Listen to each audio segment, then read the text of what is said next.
গীতায় অর্জুনকে বলছে, অর্জুন ভোক্তারং যজ্ঞ তপসাং সর্বলোক মহেশ্বরম জ্ঞাত্তামাং শান্তি মৃচ্ছতি।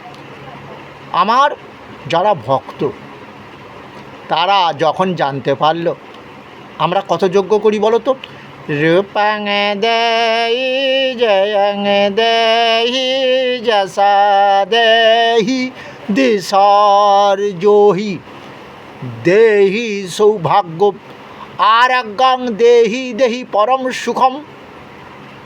ঠিক আছে, আবার ওং মাতা লক্ষ্মীস্তব্যং সর্বভূতরং নমস্তে বিশ্বভাবিনী দেহি পুত্রং ঝন অং দেহি। গরুরাজ যজ্ঞ গ্রহ ফাঁড়া কাটাবার জন্য নাকি না, গ্রহ ফাঁড়া কাটে 90 ভাগ গ্রহ শান্ত থাকে ইষ্ট নাম জপ। ইষ্ট নাম কোনটা বলো তো? ওই যে মৃত্যুর পর কোন নাম সঙ্গে দেয় গো বলো দেখি, ইষ্ট নাম কোনটা কলিযুগে? হরে কৃষ্ণ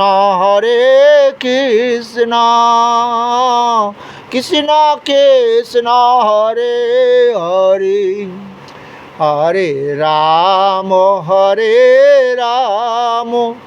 রাম রাম হরে হরে। আমার ঠাকমা দেখেছো তো, রূপ চেয়েছিল, ধন চেয়েছিল, পুত্র সন্তান চেয়েছিল মা লক্ষ্মীর কাছে, আজকে ঠাকমা দেহ রেখে দিয়েছে।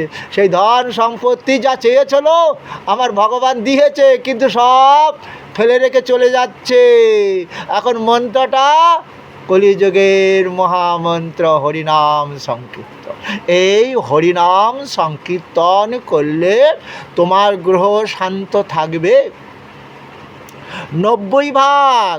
আর তাবিজ কবজ পাথর যতই পড়ো, যদি আসল না হয়, যদি আসল হয় তাহলে 10 ভাগ কাজ করবে। ওই যে অর্জুনকে বলছে পিণ্ড খেয়ে স্বর্গে যাবে না, ওই যে আমার মনা ভব মদ ভক্ত